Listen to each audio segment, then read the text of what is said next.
நண்பர்கள் அனைவருக்கும் வணக்கம்.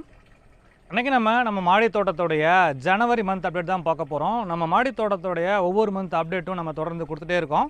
போன மாதம் டிசம்பரில் சில புயல்லாம் வந்தது. அந்த புயலில் உங்கள் மாடி தோட்டம் என்ன ஆச்சு அப்படின்னு சொல்லிட்டு நிறைய நண்பர்கள் கேட்டே இருந்தாங்க. நம்ம மாடி தோட்டத்தில் மேலே ஓப்பனாக இருக்கிறத பார்த்துட்டு இந்த நெட்டெலாம் கிழிஞ்சிருச்சா என்ன அப்படின்னு சொல்லி கேட்டிருந்தாங்க. எந்த நெட்டுமே கிளியில், அது எல்லாமே வந்து பார்த்திங்கன்னா சேஃபாக எடுத்து வச்சுருக்கேன். நான் நம்ம மாடி தோட்டத்தை பற்றி நிறைய வீடியோக்கள் பதிவு பண்ணியிருக்கேன். அதில் ஆரம்பத்துலேருந்து பார்த்தவங்களுக்கு இந்த விஷயங்கள்லாம் புரியும். ஒருவேளை நடுவில் இருந்து பார்த்துருந்தீங்கன்னா அவங்களுக்கு இந்த விஷயம் புரிஞ்சிருக்காது. அதை பற்றி ஒரு எக்ஸ்பிளைன் பண்ண போகிறேன். இந்த வீடியோவோட தம்ப்நெயிலே பார்த்தீங்கன்னா மாடி தோட்டம் ஜனவரி மந்த் அப்டேட் அப்படின்னு சொல்லி போட்டிருந்தேன். அதுக்கு கீழே வந்து பார்த்தீங்கன்னா செய்கூலி இல்லை சேதாரம் இல்லை அப்படின்னு போட்டிருந்தேன். என்னடா இது நகை கடை விளம்பரம் மாதிரி செய்கூலி இல்லை சேதாரம் இல்லை அப்படின்னு சொல்லி நீங்கள் நினச்சிருக்கலாம். அதுக்கு ஒரு முக்கியமான காரணம் இருக்குது. அதை பற்றி தான் இப்போ எக்ஸ்பிளைன் பண்ண போகிறேன். நம்ம மாடி தோட்டத்தில் இருக்க எல்லா பொருளுமே வந்து நம்மளே செஞ்சது. இந்த மாதிரி வேலைகளை நம்மளே செய்யும்போது நிறைய செலவுகள் மீதமாகுது. அதனால் இந்த வேலைகளை நான் மட்டுமே செஞ்சுக்கல. இந்த வேலையை எப்படிலாம் செஞ்சுருக்கேன்றதை ஒவ்வொரு தருணத்துலையும் அதை வீடியோவாக ஷூட் பண்ணி எல்லா வீடியோவும் பார்த்திங்கன்னா நம்ம சேனலில் பதிவு பண்ணியிருக்கேன். ஒருவேளை நீங்கள் புதுசாக நம்ம சேனலுக்கு வந்திருக்கீங்கன்னா நீங்கள் பார்த்துருக்க வாய்ப்பு இல்லை. நம்ம சேனலோடைய பிளேலிஸ்ட்டில் போய் பார்த்தீங்கன்னா இந்த ஷேட் நெட்டு போடுறது எப்படி, அதை எப்படி சுருட்டி வைக்கிற மாதிரி பண்ணியிருக்கேன், அதை எப்படி காஸ்ட்டு கம்மியாக பண்ணியிருக்கேன்ற மாதிரி நிறைய வீடியோக்கள் கொடுத்துருக்கேன். இந்த வீடியோக்களை பார்த்து நிறைய நண்பர்கள் வந்து பார்த்திங்கன்னா அவங்களே செஞ்சுட்ருக்காங்க.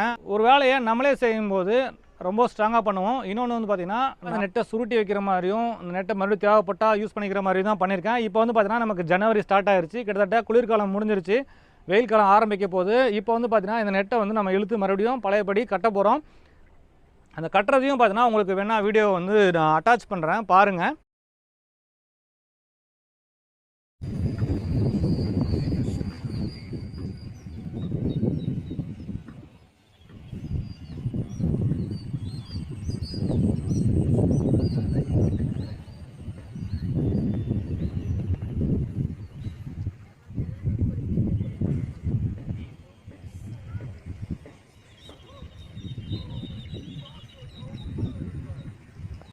ரெண்டாவது வந்து சேதாரம் இல்லை அப்படின்னு சொல்லியிருந்தேன். சேதாரம் இல்லை அப்படின்னு சொன்னதுக்கு காரணம் என்ன அப்படின்னு பார்த்தீங்கன்னா, தொட்டியில் நம்ம சும்மா ஏதோ நம்ம செடி சப்போர்ட்டுக்காக ஒரு குச்சி வச்சு கட்டியிருப்போம். அந்த மாதிரி குச்சிலாம் வச்சு கட்டாமல் எல்லாத்துக்குமே பார்த்தீங்கன்னா ஸ்ட்ராங்காக பைப் போட்டு எல்லாமே வந்து பார்த்திங்கன்னா ரெண்டு பக்கமும், இந்த பக்கமும் அந்த பக்கமும் செடி சும்மா அசைய தான் முடியும். மற்றபடி அது என்ன தான் காற்றடித்தாலும் அது அந்த பக்கம் கயிறு தாங்கி பிடிச்சிக்கும். அதே மாதிரி இந்த பக்கம் காற்றடிக்கும் போதும் இது தாங்கி பிடிச்சிக்கும். அந்தளவுக்கு ஸ்ட்ராங்காக பண்ணியிருந்தோம். அதனால் சேதாரம் எதுவுமே ஏற்படலை.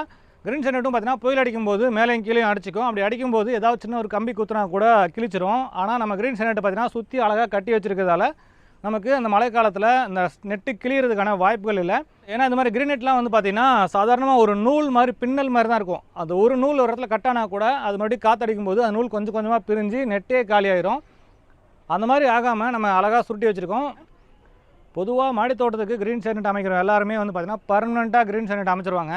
ஆனால் என்னை பொறுத்த வரைக்கும் மாடி தோட்டத்துக்கு கிரீன் ஷேட் அப்படிங்கிறது பர்மனெண்ட்டாக இருக்கவே கூடாது. ஏன்னா நம்மளுடைய தட்பவெப்பநிலை வந்து பார்த்திங்கன்னா 6 மாதத்துக்கு மாறிட்டே இருக்குது. ஒரு 6 மாதத்துக்கு வந்து பார்த்திங்கன்னா இப்போ ஜூன் ஜூலையில் ஸ்டார்ட் ஆகி நமக்கு நவம்பர் டிசம்பர் வரைக்கும் தொடர்ந்து மழைக்காலமாக இருக்குது. அதே மாதிரி ஜனவரி ஸ்டார்ட் ஆகி மே மாதம் வரைக்கும் தொடர்ந்து வெயில் காலமாக இருக்குது. கண்டிப்பாக இந்த வெயில் காலத்துக்கு கிரீன் ஷேட் வேணும். ஆனால் அதே மழைக்காலத்துக்கு கிரீன் ஷேட் தேவையில்லை. மழைக்காலங்களில் நம்ம க்ளோஸ் பண்ணி வச்சிட்டோம்னா ஈரம் தொட்டியில் அப்படியே இருக்கும். அது கொஞ்சம் நேரம் தான் வெயில் வரும். அந்த கொஞ்சம் நேரம் வெயிலில் அந்த தொட்டியில் இருக்கக்கூடிய ஈரம் கூட காயாது. ஸோ தொட்டியில் வந்து பார்த்திங்கன்னா மண் எப்பவுமே ஈரமாக இருந்ததுன்னா செடிகள் சீக்கிரமாக அழுகி போயிடும். அதனால் அந்த ஈரமும் காயணும். அதுக்காக தான் வந்து பார்த்திங்கன்னா அந்த நெட்டை வந்து மழைக்காலத்தில் மடித்து விடுற மாதிரியும் வெயில் காலத்தில் க்ளோஸ் பண்ணுற மாதிரியும் பண்ணியிருக்கேன். ஸோ நீங்கள் கிரீன் ஷேட் நெட் போடணும் அப்படின்னு நீங்கள் நினச்சிங்கன்னா இந்த மாதிரி தேவைப்பட்ட நேரத்தில் யூஸ் பண்ணிக்கிற மாதிரியும் தேவையில்லாத நேரத்தில் சுருட்டி வச்சுற மாதிரியும் பண்ணிங்கன்னா ரொம்ப யூஸ்ஃபுல்லாக இருக்கும். ஸோ இந்த தம்ப்நெயிலில் கொடுத்துருந்த செய்கூலி இல்லை சேதாரம் இல்லை அப்படின்றதுக்கான முழு விரிவான விளக்கத்தை நான் கொடுத்துட்டேன் அப்படின்னு நினைக்கிறேன். இப்போ வந்து பார்த்தீங்கன்னா நம்ம தோட்டத்தில் என்னென்ன செடிகள் இருக்குது, இன்னும் அடுத்து என்னென்ன பண்ண போகிறோம் அப்படின்றத பற்றி ஓரலாக பார்க்கலாம். நான் பொதுவாகவே ஒவ்வொரு வாரமும் நம்ம தோட்டத்தில் என்னென்ன செடிகள் இருக்குன்றதை காமிச்சிடுவேன்.